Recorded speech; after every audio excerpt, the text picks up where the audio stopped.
Pro TV semuanya dimanapun Anda berada.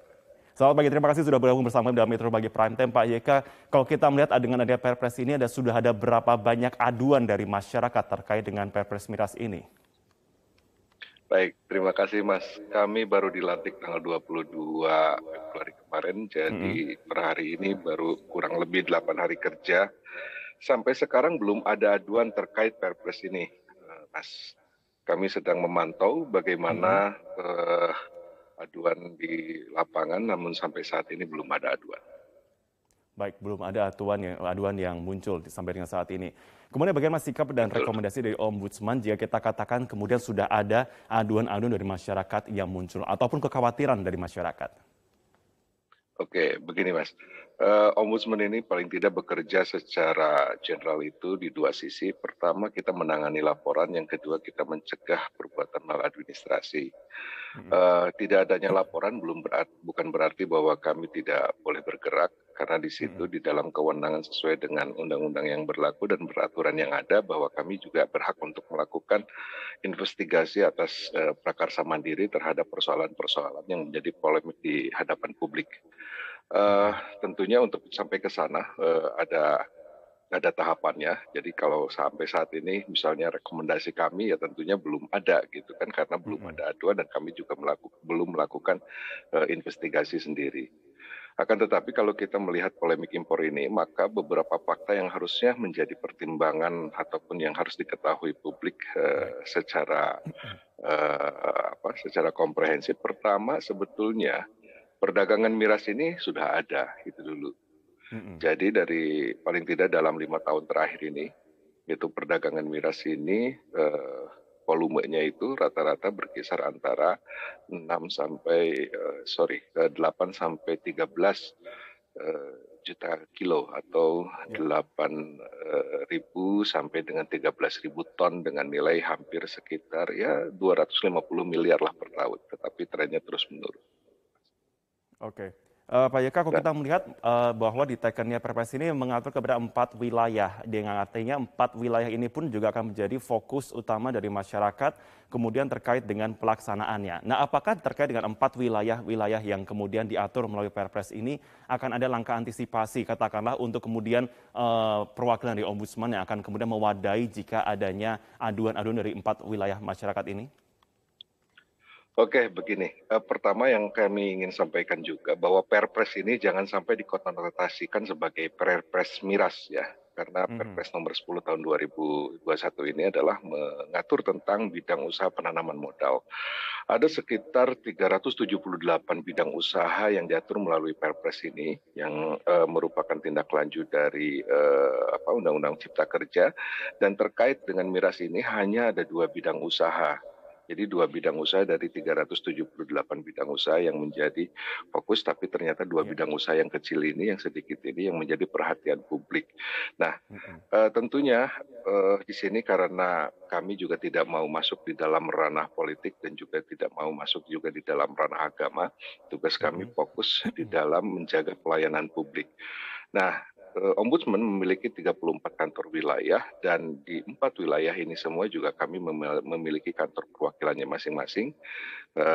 Pastinya kami akan selalu standby dan akan memperhatikan kalau memang isu ini merupakan menjadi perhatian publik yang sangat luas, dan tentunya nanti kami akan melakukan upaya investigasi apakah duduk persoalannya ini sudah tepat atau tidak gitu.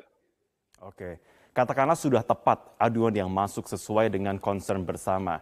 Kemudian bagaimana alur penyampaian yang akan disampaikan Ombudsman kepada otoritas ini? Pertama ya tentunya nanti kami akan melihat ya, tadi kan kami sudah sampaikan bahwa tidak harus selalu ada aduan gitu ya. Tidak harus selalu ada aduan, tetapi kalau misalnya dinilai bahwa isu ini akan menimbulkan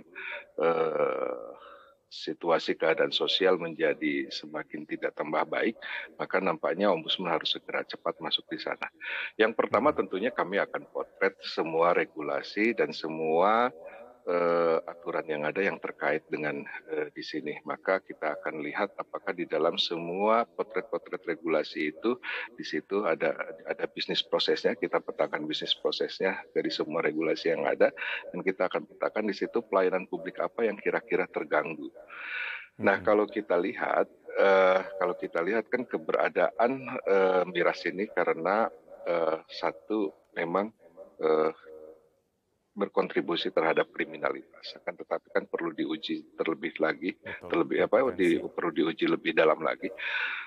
Karena beberapa pengamat juga beberapa lembaga juga mengatakan bahwa tidak ada kaitannya antara peningkatan kriminologi dengan adanya miras ini. Jadi perbuatan kejahatan itu tidak hanya sekedar karena miras, karena memang bisa ada unsur dendam, ada perilaku dan segala macam, ada niat gitu ya. Kalau niatnya mau berkelahi ya mau ada miras mau nggak ada miras pasti nyarinya berkelahi. Kalau niatnya ribut pasti nyarinya ribut gitu kan.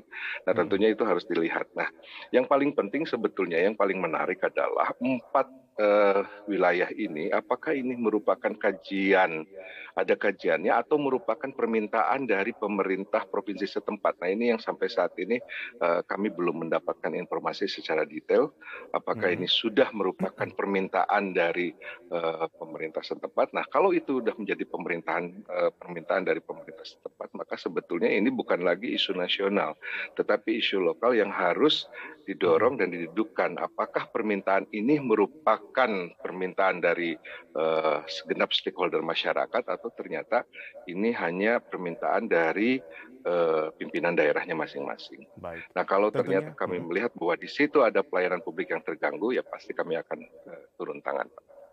baik.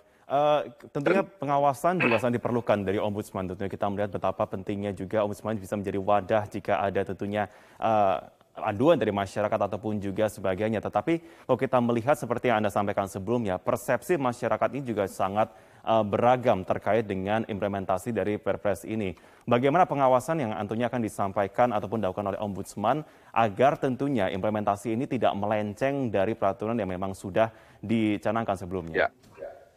Pertama, yang jelas kita akan mengawasi aparatur penyelenggara pemerintahan yang terlibat di dalam pelaksanaan dari Perpres ini.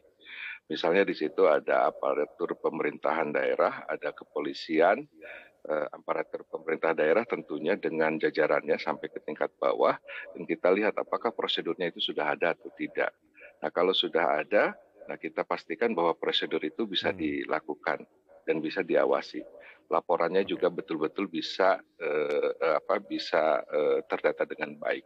Contohnya misalnya kalau laporan peredaran miras yang selama ini udah ada itu kan dilakukan setiap setiap 3 bulan sekali, bulan Maret, bulan Juni, bulan September, bulan Desember. Nah, apakah itu misalnya dilakukan dengan baik? Penyuluhan juga kepada para pengedar ini dilakukan dengan baik atau tidak gitu.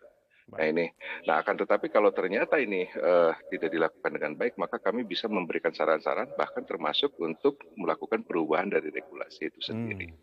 Akan tetapi yang paling penting yang harus didudukan juga nanti kami akan lihat apakah betul bahwa Perpres khusus terkait dengan adanya miras ini justru adalah untuk menyerap tenaga kerja atau itu untuk meningkatkan perekonomian. Nampaknya itu juga perlu diperdalam lebih dalam lagi, Pak.